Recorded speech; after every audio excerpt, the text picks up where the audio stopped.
یسوع المسیح ناصری کے نام میں آپ سب کی سلامتی ہو۔ امید کرتا ہوں کہ آپ سب خیریت سے ہوں گے، اور آج ایک بہت ہی خاص بات پر ہم بات کرنا چاہتے ہیں۔ بائبل کی ہر ایک بات خاص ہوتی ہے، لیکن آج کچھ یہ زیادہ ہی خاص ہے، اور اس پر آج ہم بات کرنا چاہتے ہیں کہ یسوع المسیح کی صلیب پر وہ کتابہ، وہ کتبہ، وہ خطبہ جو لکھا ہوا تھا 3 زبانوں میں، اس کے پیچھے اصل راز کیا ہے۔ آئیں اس سے پیشتر کہ ہم اپنے ٹاپک کی طرف بڑھے، میں چاہتا ہوں وہ لوگ جو ہمارے چینل پر نئے آتے ہیں کائنڈلی ہمارے چینل کو سبسکرائب کریں، لائک کریں، اور ان ویڈیوز کو بہت سے دوستوں کے ساتھ شیئر کریں تاکہ ہم خدا کے کلام کو زیادہ سے زیادہ لوگوں تک پہنچانے والے ہوں۔ بائبل کا ہر ایک لفظ، ہر ایک بات، ہر ایک چیز اپنے اندر بہت زیادہ گہرائی چھپائے ہوئے ہے، اپنے اندر اس کے اپنے بہت سے راز ہے۔ لیکن جب ہم اس گہرائی کے اندر چھلانگ لگاتے ہیں، ڈھونڈنے کی کوشش کرتے ہیں، تو خدا ہمیں جو ہے وہ خالی ہاتھ نہیں چھوڑتا، بلکہ اپنے ان تمام رازوں کو ہم پر جو ہے وہ ظاہر کرتا ہے، اور ان کے پردے جو ہے وہ کھول دیتا ہے۔ اس بات میں، اس کتابے میں کیا جو ہے وہ خدا کا راز چھپا ہوا۔ یسوع المسیح جس صلیب پر مصلوب ہوئے تھے، اس صلیب پر ایک کتبہ لکھا ہوا تھا 3 زبانوں میں۔ اس کا ذکر ہمیں مقدس یوحنا رسول کی معرفت لکھا گیا انجیلی بیان، اس کا 19واں باب اور اس کی 19ویں اور 20ویں آیت میں ملتا ہے۔ یہاں پر کچھ یوں لکھا ہوا ہے، اور پلاطوس نے ایک کتابہ لکھ کر صلیب پر لگا دیا، اس میں لکھا تھا یسوع ناصری، یہودیوں کا بادشاہ۔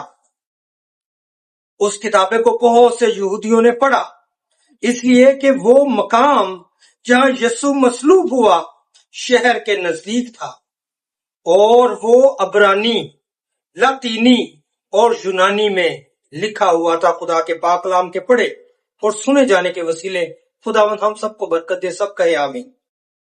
یہ 3 زبانوں میں جو لکھا ہوا تھا، یہ کیا لکھا ہوا؟ سب سے پہلے ہم یہ پڑھنے کی کوشش کرتے ہیں۔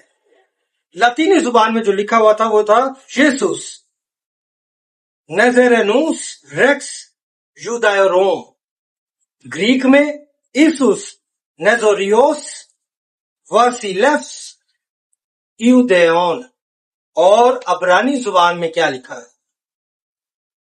یہوشوا ہا نوسری و ملخ ہا یہودیم۔ یہ خطبہ اس پر الزام کے طور پر لگایا گیا کہ یہ یسوع ناصری یہودیوں کا بادشاہ، اس کی تذلیل کی جا رہی تھی۔ لیکن خداوند یہوہ خدا اس میں ہمیں کیا سکھانا چاہ رہا ہے؟ اس وقت ان تمام لوگوں کو، کیونکہ اس مقام پر جہاں پر یسوع مسیح کو مصلوب کیا گیا بڑی اونچی جگہ تھی، اور لکھا ہے کہ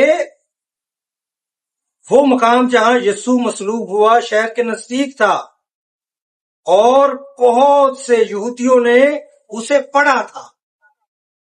اس وقت کے تمام لوگ جو وہاں پر جمع تھے، انہوں نے یہ پڑھا، اور آج یہ ہمارے لیے ہے، اور خداوند نے اس میں ایک راز چھپایا ہوا تھا، اور خداوند جو پوری کائنات کا خالق اور مالک ہے، وہ چاہتا تھا کہ ہم اسے ڈی کوڈ کریں، اس راز کو جان لیں۔ وہ کائنات کا خالق اور مالک وہ کوئی ایک عام شخص نہیں تھا، وہ کوئی صرف نبی نہیں تھا، وہ صرف ایک انسان ہوتے ہوئے، ایک نبی ہوتے ہوئے، بلکہ اس سے بڑھ کر وہ خود خداوند پاک خدا تھا، وہ یہوہ خدا تھا۔ اگر ہم اس پورے جملے کو دیکھیں عبرانی زبان میں، یہوشوا ہا نوسری و ملک ہا یہودیم، یہ پورا جملہ 4 لفظوں پر مشتمل ہے۔ اگر ہم اس سارے جملے کے پہلے حروف کو لے لیں، ہر ایک لفظ کا پہلا حرف اٹھائے تو کیا بنے گا؟ یہوشوا کا جب ہم پہلا حرف اٹھائیں گے تو وہ ہے یود، جو عبرانی زبان جاننے والے ہیں ان کو پتا ہے۔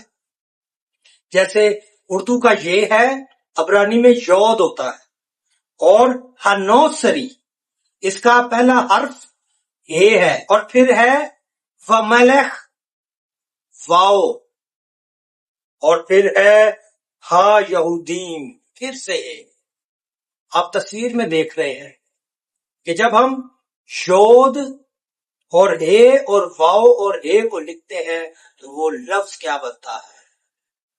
وہ بنتا ہے یہوہ، یہوے۔